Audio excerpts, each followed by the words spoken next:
When the time comes, I would like you to check the box.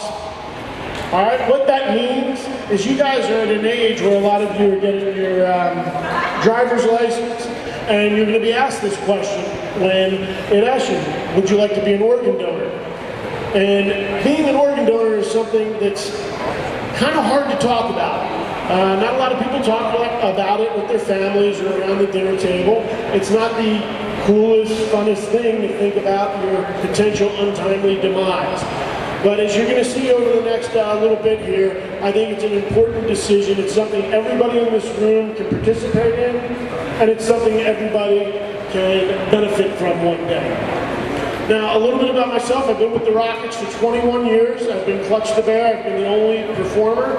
It's a character I created in 1995, 3 months after the second championship. So for any of you sports fans out there, I know it's a little bit before your time, but I'm the Jinx. We haven't won since I came into the organization. I don't know, we'll win this year. Before that, I was a college mascot at the University of Delaware. And before that, when I was your age, I was a high school mascot back in the suburbs of Philadelphia. So before we get into my family story with organ donation, I want to have a little fun out here today too. I want some laughs, I want some entertainment, and some of the stuff that you see at the Rockets games. So we're going to go over here and I'm going to ask Dominic.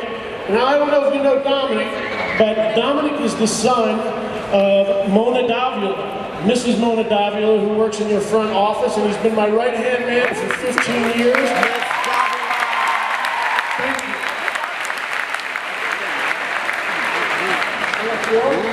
you.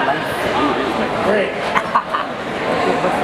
So we got some real bricks here, and I'm going to ask somebody in the front row to hold one of these bricks for me after I see who's on it. What do you guys think of this school? Tell me, is that a real brick? Is it perforated at all? Is it foam? That's a real cement brick, right? Thank you very much. Don?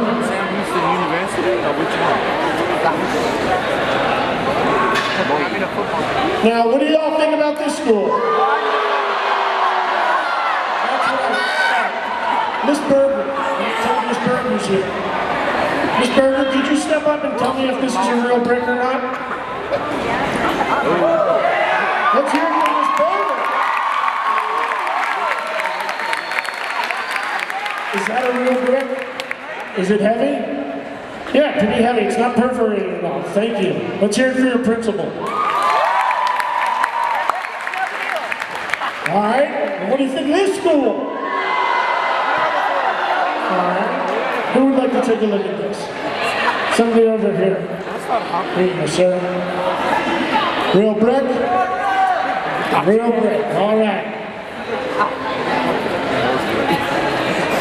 And last, but certainly not least, I think you can guess who this is going to be. Let me hear it about these guys. All right. And let's go over to this side.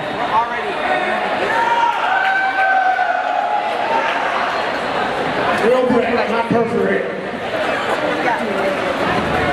Who's gonna chop it? It's not real, right? Now I'm gonna need you guys to do me a favor. On the count of 3, when Dominic says 1, 2, 3, I'm gonna need you to say, "Go Rockets." Can you do that for me? All right. Can you do that for me? All right. And you know the same disclaimers you always hear. Don't try this at home. I'm a trained professional, or at least a trained idiot. All right, here we go. On the count of 3, ready? 1, 2, 3!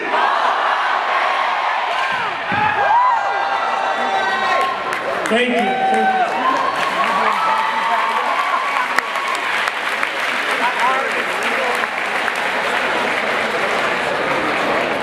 Now, a little bit about my family's personal story with organ donation.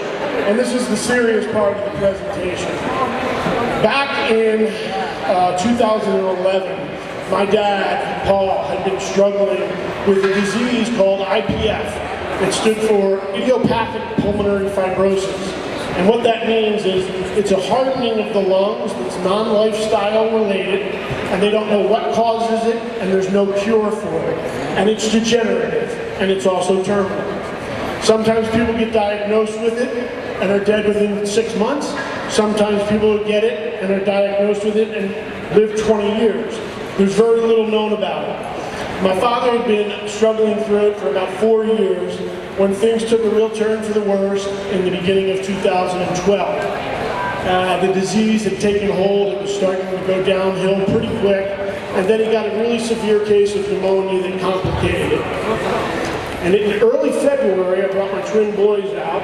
They're 6 years old. You saw them on the video there playing Superman and Clark Kent. And by the way, my wife Amy is somewhere in here, right there. She's the one in the Lakers jersey that got hit in the face with 2 cakes.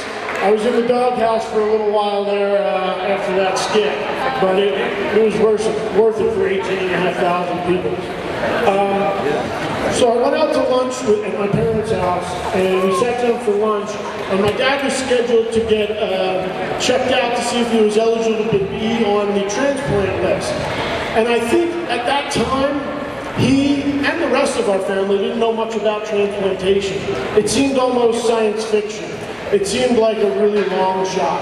Like that there's so many people on the list, and what are the chances of getting chosen, and is it going to be hugely expensive? And it just didn't seem, in our minds at least, like a viable option. But he was going to go get tested in mid-February. When we were having lunch, my dad couldn't even get through one sentence without having to stop, because he couldn't breathe enough. And I said, you know, Dad, let me have your doctor's numbers. I'd like to talk to them and, figure out if we're in a situation that's more dire and imminent than 2 weeks from now. And Dad didn't really want to give me the numbers right away. He's my dad. Dads make the rules, not sons. But after some convincing, I got the numbers, I called his doctors, I told them that his oxygen levels were in the 60s. And for those of you that don't know what that means, most of our oxygen levels are in the 98, 99 range. When they're in the 60s, you're at risk for all sorts of things. Heart failure, stroke, all kinds of organ failure. The people at the hospital said, can you get him to the emergency room immediately downtown? If not, take him to the one in the Woodlands. So I said, we'll get him there. My mom, myself, my dad, my twins, we all jumped in the car, we raced down to Methodist. We got him into the ER, and about an hour after he was at the ER, the doctor came out and said, your dad's very sick, and if he doesn't have a lung transplant within the next 12 weeks, he's going to die. And that was crushing. I was overwhelmed. Doctors evaluated him. And the way they evaluate somebody for the transplant list is 2 things. One, how imminent and dire is their situation, i.e., do they need this right away to survive? And 2, is their overall health well enough to survive the transplantation process, or is something else that's ailing them going to kill them? And my dad was fortunate in this case that he was overall healthy, but he really needed these lungs. And he immediately got put a week later on the list in position number 2. And a week after that, on February 15th, 2012 at 1:30 in the morning, my mom woke me up. I was staying up there at their house in the Woodlands and said, your dad's about to get his lungs. We all got up in the middle of the morning. We raced down to the hospital. And at about 4:30 in the morning, the transplant coordinator was prepping my father and explaining to us and the family. And my dad was crying the whole time. He was crying. And I was like, what's wrong, Dad? This is your second chance at life. This is what we've been praying for, hoping for. This is the moment that's going to turn it around for us. And he said, I know, but somebody had to die in order for me to live.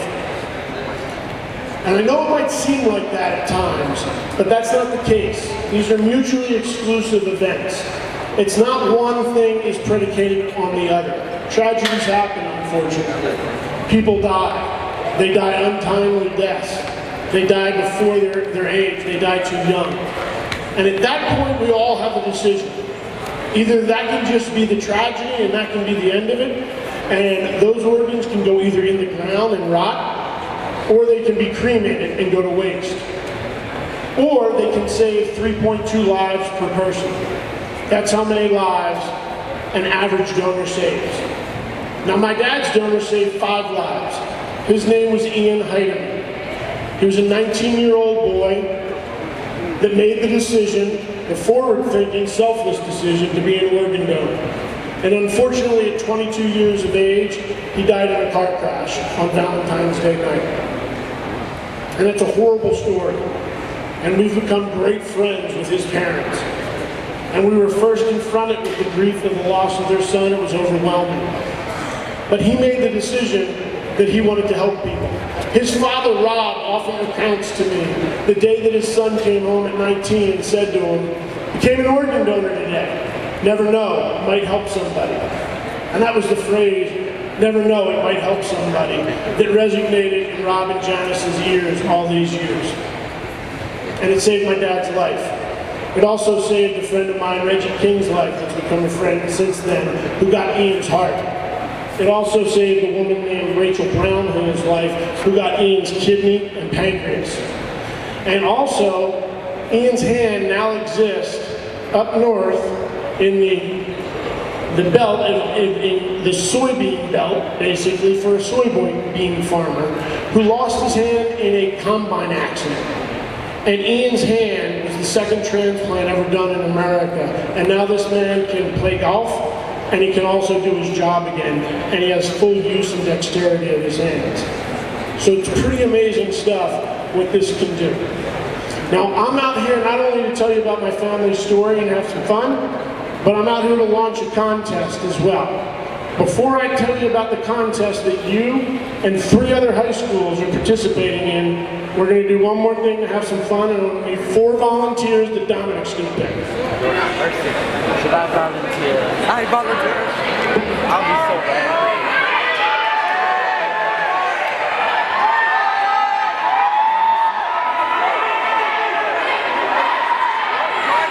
Before we start the contest, we're going through 6. You're dismissed when the bell rings. You guys are 6 straight.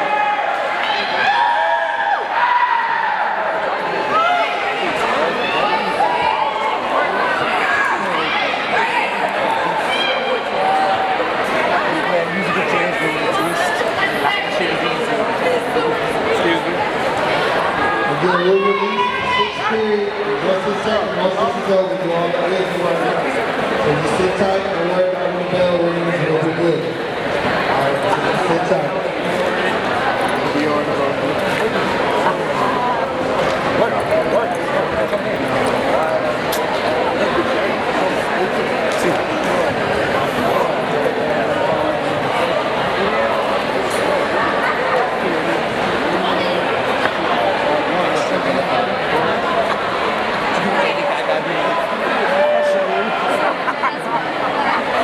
Now this is a bit we would do at mid-court at Toyota Center, and we'd kind of sell as a magic trick.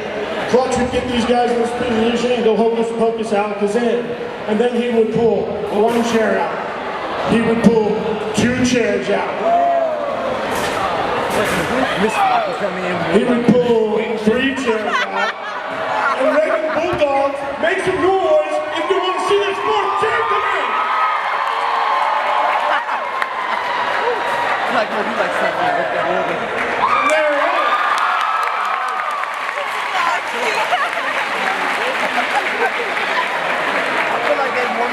Now at this point during the timeout, Clutch would kind of look at him confused, forget how to get him out of it, take his ball and walk off the court, leaving these guys stuck in this position through the duration of the timeout until a guy like Dwight Howard after the buzzer or a referee would come over and help this one guy up while the other 3 fell on their butts. Give them a round of applause. Dominic, t-shirts for these guys. I want a t-shirt. Fellas, Dominic's got some t-shirts for you there. Free stuff. Give me some tickets to the game.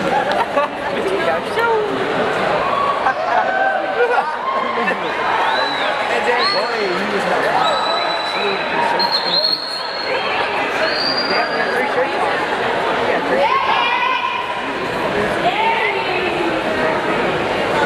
So the contest, here's how it works. If you're already an organ donor, thank you. You'll know that because if you have a license, on the lower right-hand part of it, there's a little heart. That means when you got your license, you said yes to being an organ donor, and you're officially on the Donate Life Texas registry. If you don't have a license yet, or you didn't do it when you got a license, you can still be an organ donor. It takes you 60 seconds. You can do it from your phone, your computer. All it asks for is some cursory information like your name, address, and your social security number. You go to donatelifetexas.org. And we have flyers for you with this information, and we're going to try to get it to you electronically as well. It's donatelifetexas.org. If any of your parents have questions, anybody at any age, from birth to death, can be an organ donor. If a child or if a minor is under 18, parents reserve the right, if the unthinkable happens, to deny organ donation. Once an individual becomes 18, it becomes a socially binding contract, and the person's wishes must be met. So again, that's donatelifetexas.org. When you go there, there's a drop down that says, how did you hear about this? You click Clutch's high school program, and then you specify your school, Reagan. And it's counting everyone that does it. It doesn't have to be just people here in this room. It doesn't have to be people in this school. It can be your family, your friends, your personal networks, your social networks, your social media. Anybody that you get to sign up to be an organ donor in the next 10 days, we're stopping the contest on Thanksgiving, and they designate Reagan, counts one to you. Now the school that wins is going to get a $5,000 made professional mascot costume that looks like Air Clutch, only it's going to be one of your bulldogs.